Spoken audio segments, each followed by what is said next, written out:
আপনারা দেখেছেন যে আমরা রাজনীতিটাকে সবার হাতের নাগালে নিয়ে আসার চেষ্টা করছি।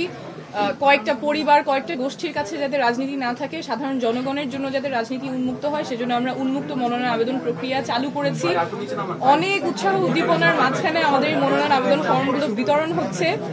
অনেকে জানিয়েছেন 13 তারিখের মধ্যে নিতে পারে নাই, সেই জন্য আমাদের সময়সীমাটা বাড়ানো হয়েছে 20 তারিখ পর্যন্ত। আপনারা যে কেউ আমাদের কেন্দ্রীয় কার্যালয়ের দোতলায় এসে মনোনয়ন আবেদন ফর্ম সংগ্রহ করতে পারবেন।